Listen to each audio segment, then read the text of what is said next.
Bonjour à tous, je prends juste quelques secondes avant le début de la vidéo pour vous informer qu'à la fin de l'épisode, je vous présenterai un projet qui me tient vraiment à cœur.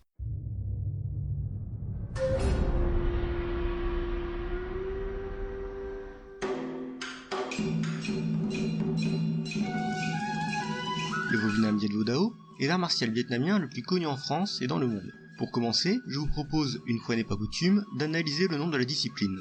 Ce dernier est composé de deux parties, d'un côté Vovinam et de l'autre Viet Vo Dao. Le terme Vovinam serait l'équivalent de Vo Vietnam et pourrait se traduire par art martial vietnamien.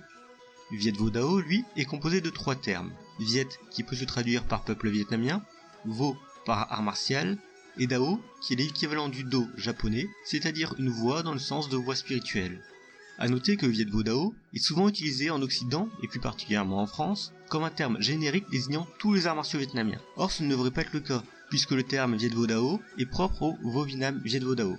Pour parler de l'ensemble des arts martiaux vietnamiens, on devrait plutôt utiliser le terme Vo Tuat, qui est plus ou moins l'équivalent vietnamien du Wushu chinois ou du Bujutsu japonais.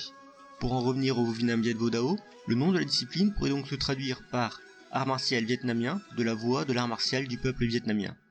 Le nom de la discipline étant long et assez redondant, dans cet épisode, on s'y référera simplement sous le nom de Viet Vo Dao. Quoi qu'il en soit, le Viet Vo Dao est un art martial particulièrement bien implanté en France, et il est à la fois très connu pour son aspect spectaculaire, mais aussi pour la grande importance qu'il donne à l'aspect moral. Cet aspect moral est particulièrement développé et s'articule autour d'un certain nombre de règles qui peuvent se résumer par le principe « être fort pour être utile ». A la base, j'avais prévu à ce stade de vous faire un petit historique transversal du Vo Tuat, mais ce dernier aurait été trop long et trop lourd, et sera donc développé dans un épisode dédié. Vous n'échapperez cependant pas à un très bref historique du Viet Vo Dao. Concernant l'histoire du Viet Vo Dao, il faut avant tout dire que c'est une discipline assez jeune. Cependant, contrairement à ce qu'on pourrait s'attendre, une partie de son histoire est assez mystérieuse et soumise à controverse. Ce que l'on sait de manière certaine est que le fondateur est Dien Loc, désolé pour la prononciation. Ce qui est en revanche assez flou, c'est la vie et les motivations de ce maître. Il convient tout de même de rappeler qu'à l'époque, le Vietnam était sous domination française, et la pratique des arts martiaux y était officiellement interdite depuis 1884. Les histoires semblent s'accorder sur le fait que ce maître au nom imprononçable aurait appris les arts martiaux assez jeune. Cependant, on ne sait pas exactement ce qu'il a appris. Selon certains, il aurait étudié un style auprès de sa famille, alors que selon d'autres, il aurait trouvé un maître pour l'occasion. Autant dire que l'on ne sait pas d'où viennent les racines de l'art martial qu'il créera. Il semble que son entraînement durera jusqu'en 1930, année à partir de laquelle il quittera son maître et commencera à voyager à travers le pays. Encore une fois, les raisons avancées à ce départ sont nombreuses. Curiosité, recherche d'autres maîtres, incitation de son propre maître, il existe de très nombreuses théories sur le sujet. Ce qui semble en revanche certain est qu'il mettra fin à son périple en 1938, date à laquelle il commencera à enseigner. Cependant, encore une fois, on ne sait pas vraiment ce qui s'est passé. Pour certains, il aurait eu un petit nombre d'élèves triés sur le volet, pour d'autres, il aurait enseigné uniquement à des membres de sa famille, bref, on n'est pas plus avancé. Quoi qu'il en soit, son art martial connaîtra une reconnaissance très rapide, puisque dès 1939, il sera invité à faire une démonstration publique à l'opéra d'Hanoï, démonstration qui aura un franc succès. C'est vraiment à partir de cette date que les choses semblent être plus claires concernant le développement de la discipline, et le maître sera invité dès 1940 à enseigner à l'école normale d'Hanoï, et ce qui est étonnant à ce sujet, c'est qu'il a été invité par les autorités coloniales. L'un des points les plus importants concernant l'enseignement de ce maître est qu'il était ouvert à tous, et ce, quelle que soit la classe sociale. Cependant, bien qu'à cette époque le Viet Vo Dao semble être promis à un bel avenir, son développement sera assez chaotique, d'une part à cause de la mort du maître en 1960, mais aussi à cause des nombreuses crises que connaîtra le Vietnam, la guerre franco-vietnamienne, puis la division du pays pendant la guerre froide, ce qui amènera à la mise en place d'un régime autoritaire, puis enfin la guerre du Vietnam.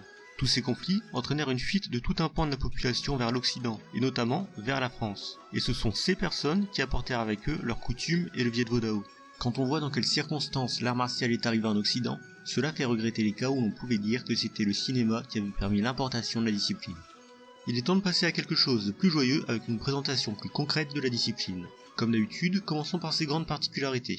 Hormis l'aspect moral déjà évoqué en début d'épisode, la discipline est reconnaissable par son travail à toute distance, mais aussi par son aspect très spectaculaire. Pour ce point, vous comprendrez très bientôt pourquoi je parle de discipline spectaculaire. Autre grande particularité, la discipline est particulièrement complète et riche en techniques. Justement, pour en arriver à l'aspect technique, je sais qu'il m'arrive très souvent de dire qu'une discipline est très riche, offre un grand éventail technique, mais pour le coup, le Viet Vo Dao est certainement la discipline offrant le plus large éventail. C'est parti pour un petit listing.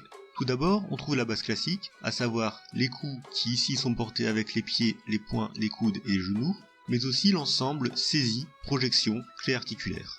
Pour ce qui est des techniques défensives, encore une fois, on reste dans les canons, avec les blocages et les esquives. Maintenant que le socle est posé, passons à ce qui est propre au Viet Vo Dao.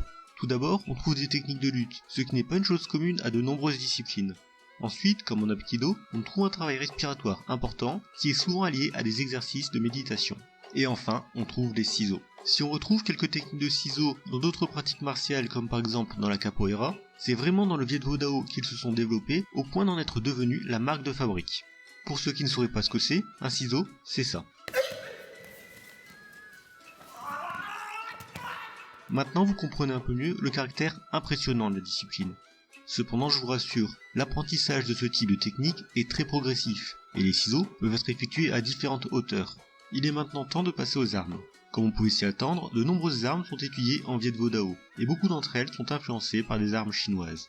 Les 4 armes principales du Viet Vo Dao sont le sabre ou kiem, le couteau ou dao, qu'il ne faut pas confondre avec le dao chinois qui est le nom du sabre, le bâton long bang et le dai dao qui est une sorte de hallebarde. Ce ne sont là que les armes les plus communes de la discipline, et l'on en trouve beaucoup d'autres, comme par exemple la hache, l'épée, ou encore des armes par destination comme l'éventail ou la règle. Passons enfin à la pratique du Viet Vo Dao. Avant tout, une part importante de l'étude est consacrée à la répétition des techniques avec un partenaire. Ce type de travail est comme en Aikido, la base de l'étude de la discipline.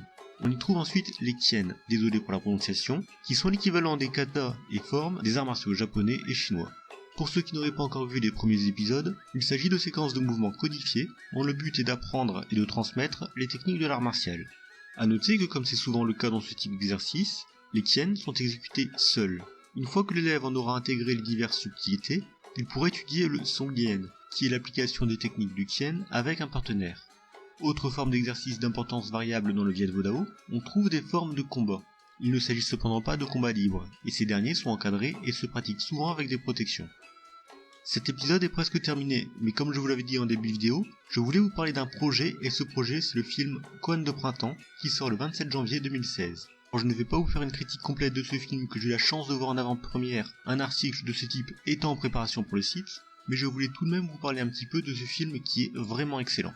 Alors je précise tout de suite que si l'art de la voix est associé à la promotion de ce film, je ne suis en aucun cas payé pour faire cette publicité. Si je choisis de le faire, c'est parce que le film m'a vraiment plu. Qu'en dire sans spoiler?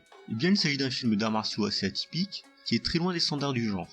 Ici pas de quête de vengeance, de scènes d'action à tout bout de champ, ou de techniques rocambolesques. Et pourtant, c'est clairement l'un de mes films d'arts martiaux préférés. C'est un film qui à la fois arrive à garder un rythme très calme, sans pour autant être chiant. Et c'est surtout un film qui arrive à faire réfléchir, tout en restant simple.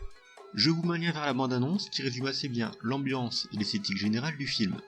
Quoi qu'il en soit, cet épisode est maintenant terminé, j'espère qu'il vous a plu. Comme d'habitude, je vous mets les liens vers les réseaux sociaux, le site et le Tipeee si vous voulez nous soutenir. Je vous ai aussi mis un lien vers une démonstration assez intéressante de Viet Vo Dao. Comme toujours, n'oubliez pas de vous abonner à la chaîne, de mettre un pouce bleu et un commentaire si vous avez aimé la vidéo et surtout de la partager. A bientôt.